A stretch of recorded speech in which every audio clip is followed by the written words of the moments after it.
Good morning to all. I am M. Visalakshi, Assistant Professor, Department of Electrical and Electronics Engineering in Thandai Periyar Government Institute of Technology, Vellore.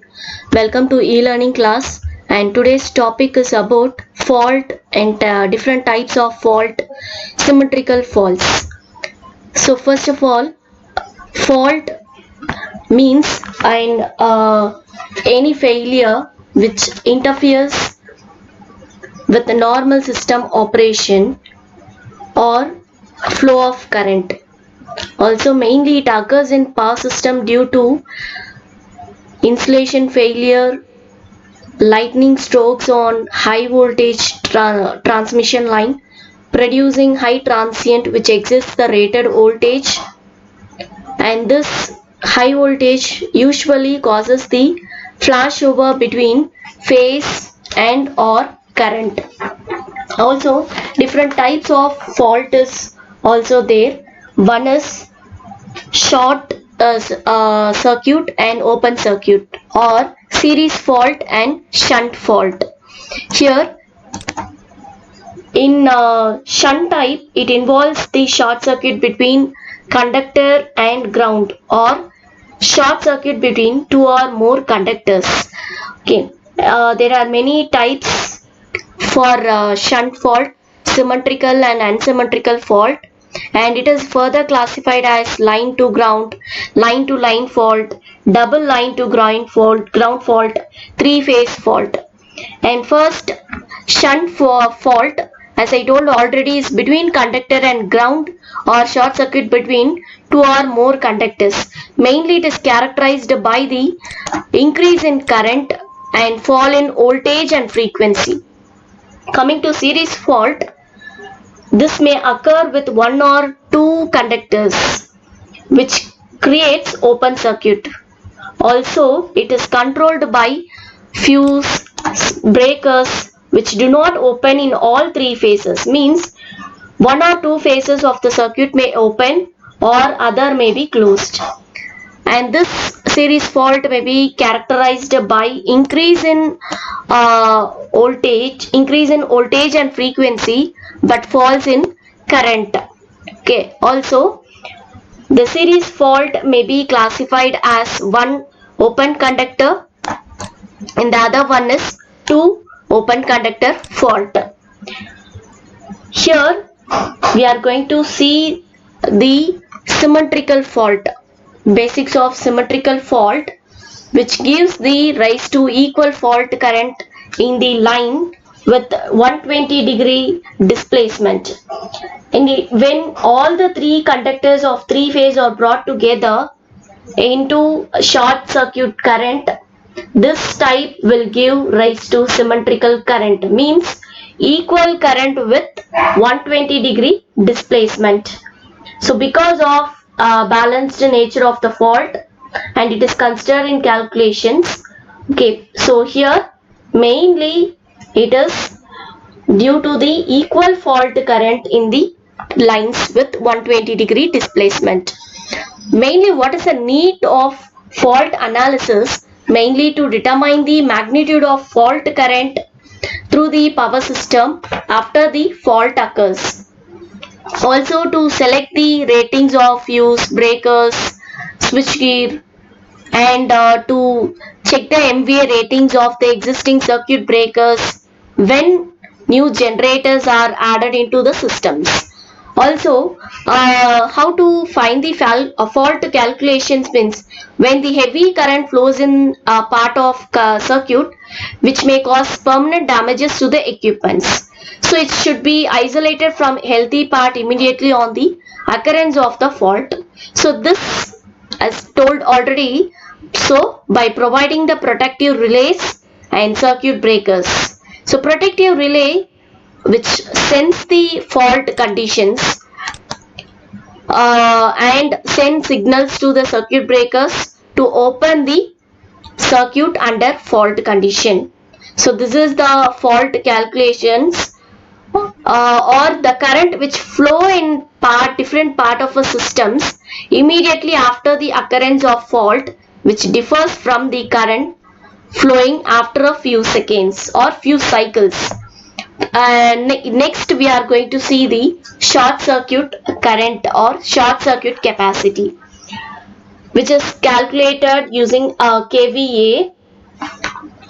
The product of normal system voltage and short circuit current at the point at a fault is expressed in kVA, or it's a product of magnitude of pre-fault voltage and the post-fault current, mainly used to determine the dimensions of bus bar interrupting capacity of the circuit breakers. So how to calculate the short circuit? Using the formula for both three phase, using the fault current in terms of MVA by root 3 times of VL to the base into MVA. So there are different steps to calculate the short circuit current, and for three phase it's base kVA into 100 by percentage of X, means reactance. And next topics is transient symmetrical AC component of a fault current, means transients due to the short circuit. So most of the components in power system have some inductive property which rise to transients if there is a sudden change in current. So by sudden change it gives rise to transient condition in power systems. Transient states like transmission line, synchronous generators, alternators. So from this we can specify the transient response. Okay. And here we just explained the transients due to the short circuit in three-phase alternator. Okay. So here for transient we just choose three-phase alternator on no load. If it occurs at the terminals of the alternator, a heavy short circuit will flow in armature circuit. So here we just see using these graph after removing the DC offset.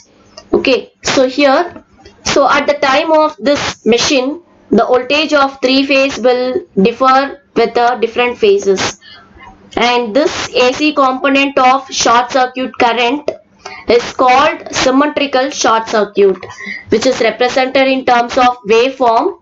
Okay, here the symmetrical short circuit can be divided in three different regions. First of all, synchronous reactance. Okay, subtransient period, transient period and steady state period. So these are the different regions. Okay, so for symmetrical AC component, so first three divisions, one is subtransient, transient period and the next one is steady state period. So here we are going to see in detail. First, steady state short circuit conditions. The armature reaction of the synchronous generator produces demagnetizing flux. So from the circuit, so here it is given. So it represents as an armature reaction or reactance, which is expressed in XA. For this is for steady state. Okay, so here it is XA. And the sum of the leakage reactance, means XL and XA, is called a synchronous reactance. So here synchronous reactance means it's a ratio of induced EMF and steady state RMS current, or it's a sum of leakage reactance and reactance representing armature reactions. Okay, if it is in salient pole machine, the synchronous reactance is called a direct axis reactance, which is expressed in XD, X suffix D. Here it is represented here. If I am neglecting the resistance, the steady state circuit model of the alternator will be like this. This is the steady state model of the alternator. If in all the three phases of the stator, and this DC offset current can induce the current in rotor field winding and the damper winding, which is represented in dW, XdW, by the transformer action. So this increase in field current and damper winding will set a flux in the direction of the main flux.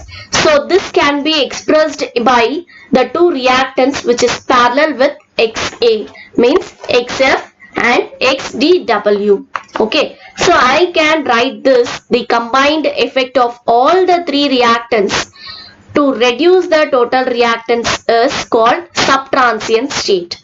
So for total reactance under the subtransient condition, which is expressed in XD double dash, so which is written here, which can be represented by the leakage reactance plus whole divided by 1 by all the parallel armature reactions plus XF 1 by XF plus 1 by XW, XDW, damper winding. So this is the total reactance to find the subtransient reactance, which is expressed in XD double dash.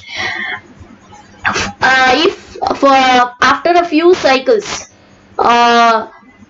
because of the time constant, the damper winding will be very small than the field winding. So this affects the equivalent to open circuit XDW, means damper winding, and this state is called the transient state. Okay, so which is represented in XD double dash, and this formula can be written as XD dash will be equal to 1 by, means XL leakage, so here leakage plus 1 by whole divided by 1 by 1 plus XA plus 1 by XF. So this is what to find the transient state of an alternator, and this effect is equivalent to the open circuit XF, and this is referred to a steady state. Okay, so at last for a steady state, XD will be equal to XL plus XA. Okay, so all together we can say this transient reactance will be very small and steady state reactance is highest among the further subtransient and transient states. So I can write the condition as XD double dash will be smaller than the transient, and this will be smaller than the steady state. This is the condition for the transient state of short circuit current. Okay, and here we have to define the main significance and what is the reason during the short circuit of the transient. It may be associated with sudden change in current, mainly this which opposes the sudden change in current, so that the fault, means short circuit, are associated with the transient. So that is what we found the circuit, and here this waveform for the significance, first one is subtransient reactance, and next one is transient reactance and steady state. Main significant or main process of the subtransient reactance, mainly it is used to estimate the initial value of the fault current, which is immediately on the occurrence of the fault. Okay, so the current rating of the circuit breaker, mainly for the production or fault clearing, it should be less than its initial value, initial fault current. And next is your transient period. So transient period opens their contact only during this period, means used for the fault clearing or protection. It's interrupting short circuit current, it should be less than the transient fault current.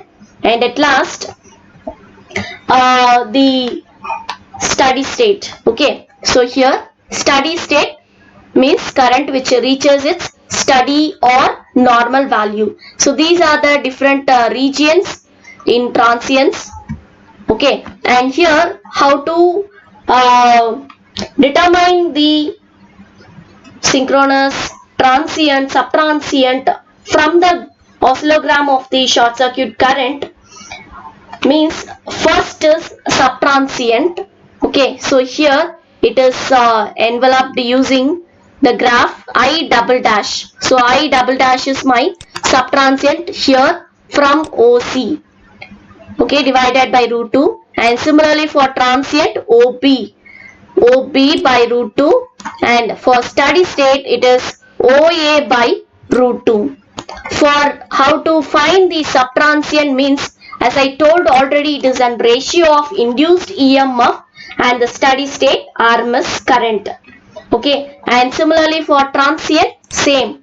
It's a ratio of induced EMF at no load and the subtransient RMS current. And finally, synchronous reactance. Synchronous reactance, it's a ratio of induced EMF and the steady state RMS current. Means it's a reactance of synchronous and a steady state reaction. So these are the symmetrical short circuit current in alternator. So regarding this problem, two synchronous motors are connected to a bus of large system through a transmission line. So the ratings of the various components are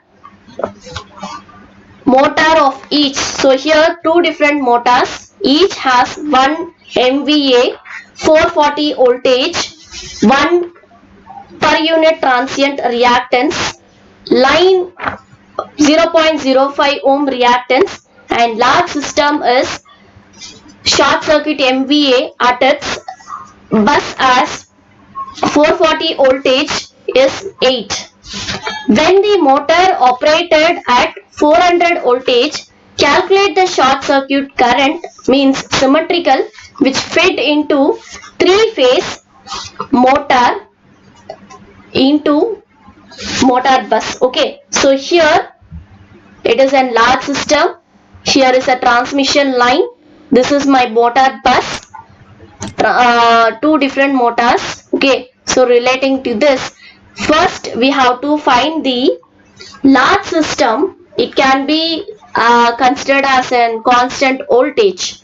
Okay, so here voltage and frequency will not change due to the fault in motor bus. So my infinite bus is specified at 440 voltage. So I'm just assuming here the voltage. Okay, so here my voltage will be 440 voltage. Okay, voltage rating will be 440 voltage, and the pre-fault reactance diagram. So this is my pre-fault reactance diagram. So how it is drawn? First we have to find the motor rating at the base value, MVA base as 1 MVA, which is given in data, kV base as 0.44 kV, and here the base impedance. So here the base impedance, we know the formula, kVb square by MVA. So from this we obtain 0.196. This is my base impedance, and my actual impedance is given as 0.05. So 0.05 divided by base impedance, this is my base impedance. So using your calculator we found 0.2583 per unit. Okay, now the given condition, motor is operating at 400 voltage, so the bus voltage will be 400. Actual value of the pre-fault voltage is 400. So here we have to find the per unit value of the pre-fault voltage will be 400 by 440. So the answer obtained is 0.0901 per unit.